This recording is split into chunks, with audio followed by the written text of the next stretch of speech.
gone on quite a few electric skateboard backpacking trips recently, so I thought I would do an up-to-date look-see at everything that I actually take with me when I'm on one of these trips. And even for you longtime viewers, I have made quite a few changes in some of my kit. Even if you're already familiar with what I take with me, there's going to be some changes that might interest you. And of course, the best place to start is with the actual electric skateboard itself, as this is what ferries me around and does the distance. It's a Shaw Boards electric mountain board, 36-volt drivetrain, 8-inch pneumatic wheels with knobbly tires, and the only thing that's different from this stock is the fact that I top mounted a battery case.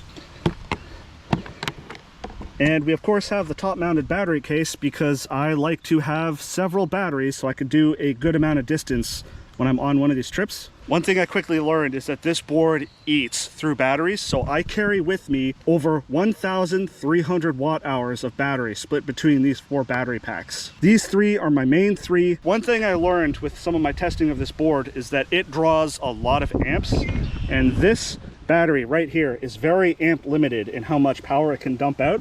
So if I have to use that, I get cut down on the amount of torque I get. So that battery is kind of a last resort if I need the last few kilometers to make it to my next charging stop. Otherwise that battery does not get touched. And although I haven't actually weighed it, this board with all the batteries, I'm guessing weighs a good 35-40 pounds. So it is not a light board. And of course, helmet, always mandatory. And of course, we have my backpack itself. This is the Osprey Atmos 65 anti-gravity. It's got some sort of system to help reduce the jostling up and down when you're walking. I've had this backpack for a few years now. I run this thing year-round through winter. It's a bit heavy for a pack, but it's quite durable. So speaking of the extra weight, that's one thing that I do want to make a note of. I am not an ultralight backpacker.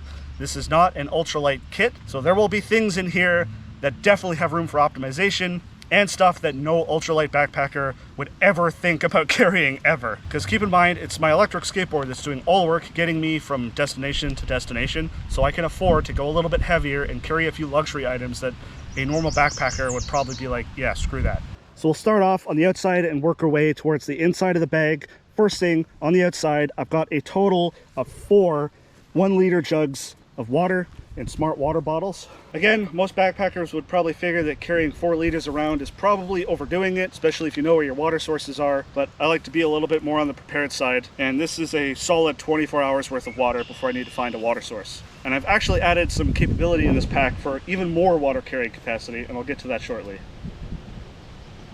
I of course have my hip belts. One side has my wallet and my identification, and the other side just is jam-packed full of granola bars and Cliff bars for a quick snack on the go. I call it my tack snack pack. On my shoulder straps, I've just got my rag, which is usually always wet and a little bit nasty from cleaning up food. So unless I'm doing a bear hang and I need to hide away anything that smells like food, this is always usually hanging on the outside of my pack to dry out and also to help wipe sweat away if I'm sweating her up on a hike or something when I'm hiking the board.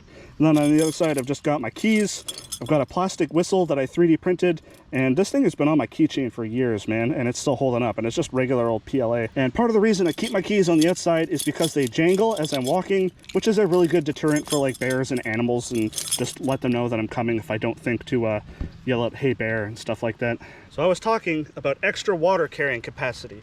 I was watching a Jupiter Hikes video, and he alerted me to these things. They're just really ultralight water bladders that are capable of carrying 2 liters of water, and when there's nothing in it, it is super light. It weighs like nothing, but it's durable. It's built out of a pretty thick material, and if I find myself somewhere where I really need that extra water, I can now carry a total of 6 liters of water. I have a few things in here, like a bug head net for particularly buggy areas that dangle off of this 3D printed carabiner. And aside from having to replace the gate when it broke, I've had this as part of my kit for years. It's just 3D printed in regular old ABS. It just serves as a retention clip to keep things attached to my bag in case it falls out, which has happened on occasion, but also doubles as a carabiner for doing a bear hang for my food bag if I'm in an actual wild area where bears and animals like that are an actual concern.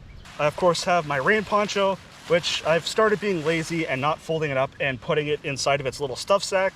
And there's a couple reasons for that. Number one, if I am out hiking and it starts raining, I really don't want to have to dig it out of my bag and put it on. And the other is that folding it up in the same position repeatedly creates weak points along the fold lines. And I thought I wanted to avoid that and just stuff it in. There's nothing sharp in there that's going to wear against it. and that'll just keep it lasting a little bit longer. This definitely isn't something ultra light, but it's nice and big and covers both me and my pack, which is important because I don't have a pack liner. And arguably, this does a better job at keeping my pack dry than a pack liner plus a lighter rain jacket. And the other reason that I really like this thing is because it completely unbuttons and turns into an extra tarp if for whatever reason my main shelter system fails, or I need to cover up my board in an extreme downpour. I have an extra tarp that I can use as a shelter. And I'm all about redundancy where it makes sense. Also in here, I have some sunscreen because even in April, I found myself getting sunburns. And when you're out riding on this thing all day, exposed to the sun, sitting around charging, exposed to the sun, it's really important to protect my skin against the sun. And as I get older, I'm really starting to worry about stuff like skin cancer. So I'm taking stuff like this a lot more seriously.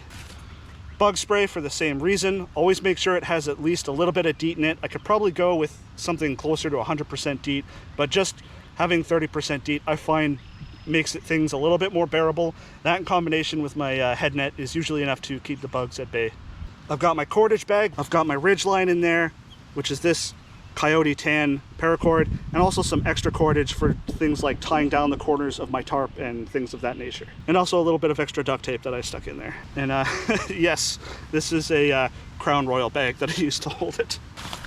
I've got this thing, which is a waterproof plastic cover for my phone.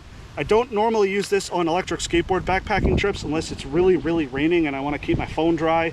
Mostly I use this when I'm out on my raft and I want to keep my phone in there so that in the event that I do topple over, my phone's not taking a dunk in the water. I've got my water filter. It's a 1 liter Katadyn Be-Free with the filter, and I actually just replaced the filter. This is a brand new filter. I haven't actually used this yet. But the bag is the original. You can see it's stained from quite a lot of use in some pretty gnarly water. So technically that means I have 7 liters of water carrying capacity if I wanted to fill that up too. And of course some hand sanitizer. Like I said, I'm starting to take my health a lot more seriously. And when I'm out there dealing with like gnarly beaver water and filling up my water bottles, that water gets on my hands. And I want to make sure that I don't accidentally make contact with my mouth after I've had my hands in that water or touching any number of really gross, disgusting things. That's it for this front section. And then on the bottom here is the tent that I have been using for many, many years now. I did have to change the stuff sack that it goes in because the original started deteriorating pretty badly. But this is my Battle Box one-man tent. It's more of a glorified bivvy. It's so short that you can't even really sit up in it. But I did replace the Rainfly with a large 10-foot by 10-foot AquaQuest tarp so that I could set it up in different orientations so that if there is inclement weather, I'm not confined to being in that tiny tent if I want to stay dry. I can get out of the tent and still, you know, have some shelter overhead and remain perfectly dry and out of the rain, and also gives me some extra space to tuck my skateboard out of the way from the weather. And one of the things that I really try and do on my channel is promote 3D printed gear. So all of the tent stakes, all 12 of them that I carry with me for this tent, they are all 3D printed. The black ones are 3D printed in nylon, the clear ones are printed in PETG, and the one lone green one is 3D printed in ABS. Oh, and the gray ones are made out of ASA. I've had a few ASA ones snap on me. It's not a great 3D printing material, so just testing out different materials to see how they hold up long-term as stakes, and so far they've actually been doing pretty good. And in fact, this whole tent has been holding together pretty well. The only issue I've ever had with it so far is that I accidentally punctured a hole through the bottom floor when I set it up over top of a very sharp stick, and I had to patch that up with duct tape. Then of course we have to talk about my sleeping bag. And I'm running a new summer bag since my other one had so many holes in it from embers and stuff burning through it that my wife decided to go and get me a brand new one for my birthday. I haven't actually had a chance to use this beyond testing it out in my living room. I don't bother sticking it in a stuff sack. I just keep it freeform in the lower section of my bag here. Now we'll start working into the main sections of the bag, starting with what's in the brain, and it's actually split into 2 separate compartments. So we'll start with what's in the top and then what's in the main section. So one of the first things that I keep in here is on every trip that I go on, such as the one where I recently went to Barrie, I keep a detailed itinerary of every leg of my journey, including what's at my leg destination, such as overnight accommodations, potential charging solutions, and even occasionally some notes about the trail itself on the way to that leg, the distance of that leg. And so for every trip that I go on, I have the entire journey pegged down in specific legs and everywhere I need to stop and charge and stay overnight along the way. That's all I keep in the top section, but now for the main part of the brain, that's where I keep all of my small, loose little gadgets and stuff I need access to sooner rather than later. In no specific order, I've got toilet paper, for the obvious. I shouldn't need to explain that. Then I've got my wet wipes, which are really nice to have as a luxury item for when you're doing your business. I've got my multi-tool, which is a Leatherman Sidekick.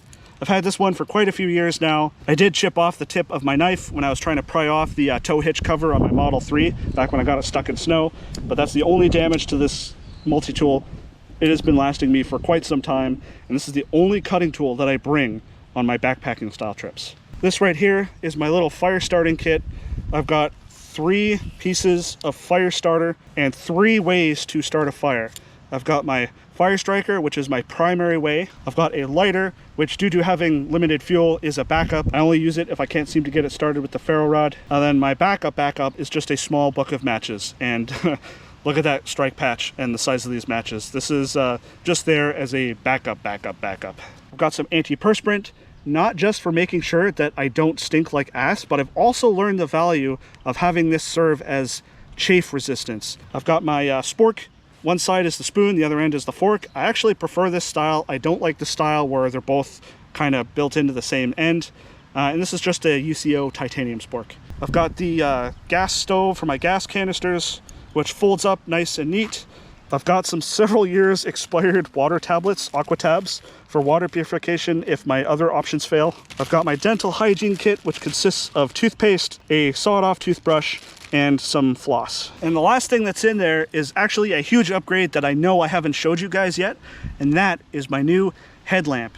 If you remember before, I was rocking that Coleman one that ran 3 AAA batteries, and while there was nothing particularly wrong with that setup, I decided to splurge a little bit and get something with a little bit more durability, that had USB rechargeability, that I didn't have to screw around with charging AAA batteries off my battery bank. It's the Fenix HM50R. I've used Fenix flashlights in the past. They are built rock solid. I've had my LD40 for well over 10 years at this point. It's got everything I needed in a headlamp, including a red mode and your regular old white flashlight. And that is everything that I keep in the top brain. And now finally we start getting into the actual main compartment of the bag. Although before that, we have to talk about what's on top, sandwiched between the brain and the main section here. And that is just my Z-Lite SOL foam mat. No need to inflate anything, no worry about getting leaks.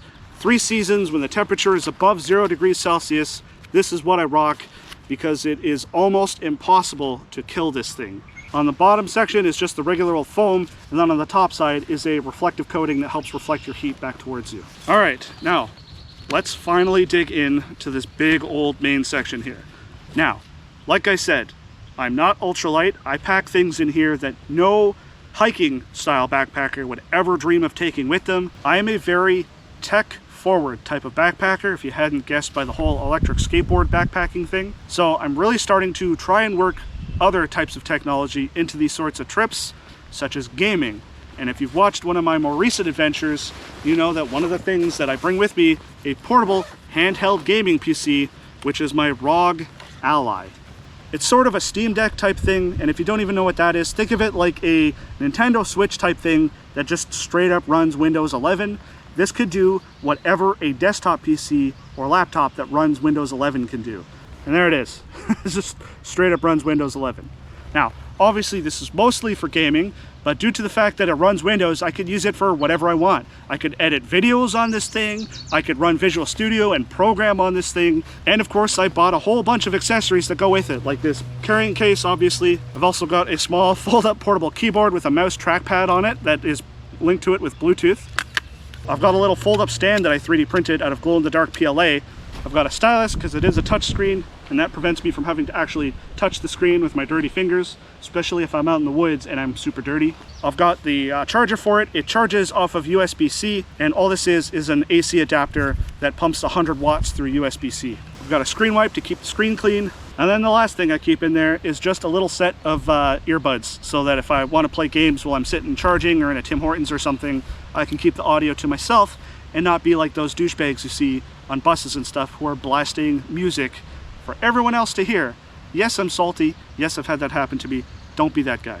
And I'm really looking for ways to integrate gaming into all of my adventures because I'm a huge gamer. I don't really talk about it too much because this channel's all about electric adventuring. But if you want to see more gaming stuff integrated into the channel, let me know because I will nerd out about this stuff so bad. That's not the only bit of tech that I carry with me. I also have a new tablet that I bring with me. It's the Lenovo M9 tablet. And the reason I got this is I wanted a dedicated tablet that I could take with me on backpacking and camping trips, that I could keep movies and anime and all kinds of stuff on here. Not only is this smaller and lighter, but it actually has a lot better battery life too. I could watch stuff on here for hours before I have to worry about charging it. And the last bit of tech I bring with me, it's relatively small, and that's just a Kobo Clara 2E. It's an e-reader. So keep in mind, with my types of adventures, I have to stop and charge once or twice a day. Every time I stop and charge, that could be up to 3 hours waiting for all my batteries on my skateboard to charge. That's a lot of time to kill. Before I would just bring books, but I figured I would get a portable e-reader because, believe it or not, one of these things is actually lighter than bringing an entire ass book, smaller, so it takes up less space, and the battery on these things lasts a really long time unless you're reading at night and the backlit screen burns through batteries much quicker. This is honestly one of the best pieces of kit that I've added to not only my backpacking and camping kit, but also my EDC kit. And unlike a normal book where you just, have one book, this can hold hundreds, if not thousands of books. All right, that's it for the unnecessary tech, I promise. Next thing in here, I have my good old sweater. It's got pit zips. And one of the features that I really love about this thing is it's got a tall neck to it. So when it's super windy, I can keep my neck protected, especially if it's cold. All right, next thing in here is I have all the chargers I need for those skateboard batteries. And that is probably a little bit overboard in terms of chargers. I know I have some of you guys suggesting to me, why not just go with one large battery than several small ones? I've got 3 main chargers here for the 3 big batteries and 1 small battery for that 4th battery that's kind of the backup in case I need it. Keep in mind that I'm trying to get my charging time to 3 hours, which by splitting up the batteries into 4 separate batteries, they can all charge in parallel. If I went with just one battery that was like 1300 watt hours, in order to keep that 3-hour charge time, I would have to get a really ridiculously large charger to charge at a high amperage, and I guarantee you that thing would weigh just as much, if not more, than these 4 combined because of all the heat dissipation that something dumping that many amps would have to keep itself cool. Next thing I have in here is this blue bag. This is all of my electric skateboard specific gear for things like maintenance, replacing belts, that sort of thing. First thing in here, this is an outlet splitter. With so many batteries and having to charge them all in parallel, this thing has proven invaluable. Out of all the stuff in my kit, this is probably one of the cheapest but most useful pieces of kit I have in there. I bought this thing, I think, for $1.25 at the dollar store, and I would not be able to charge all my batteries in as short a time as I do without this thing. With this thing, I just need to find one working outlet, and I could charge almost all of my batteries at once. If you've watched my recent adventure, you know that I had to replace both of my belts, and my multi-tool turned out to not be good enough for trying to remove the wheel nut because it was on there super tight. It was a lock nut, so it did not want to budge without a lot of leverage. So now I have a dedicated wrench that I keep in there. It's as small and as light as one I could find while still being super durable and enough to remove those nuts. And that is for removing the lock nuts off of my wheels if I need to make a belt change, because the nuts on those wheels are actually too big for a skate tool. Skate tool won't fit those. Now, being a pneumatic board, you know that it's got inflatable tires, which are normally okay, especially on the gravel trails. There's usually not a lot of stuff that will get in the way and cause punctures. But in the event that I do lose an inner tube, I do actually have 2 replacement inner tubes. So I can handle up to 2 punctured inner tubes and replace them and still manage to get going on my way. And of course, what good is replacing an inner tube if I don't have a way of pumping them up? So I, of course, have my portable bike pump, because electric skateboards, at least this one specifically, uses the same Schrader valve that bikes use, and just a simple Allen key for removing the bolts that hold the belt cover to the motor for when I need to make a belt change. I've got my clothes bag. Not gonna show you my dirty, nasty boxers that are in here from my last trip, but yeah, just I have an extra pair of gym shorts, an extra t-shirt, an extra pair of socks, and an extra set of underwear. I've got the rest of my cooking kit, which is, I have rocked this set for many, many years now, basically since the beginning of my channel. And that's just a stainless steel GSI cup, a stainless steel cooker that nests inside of it with a lid that has had the plastic tab long melt off. And I keep 2 canisters of gas in there so that when one runs out, I switch to the other one and then know that I need to replace the empty one. I've got my now much reduced electronics survival kit, and that just has everything I need for charging my phone and my tablets and such.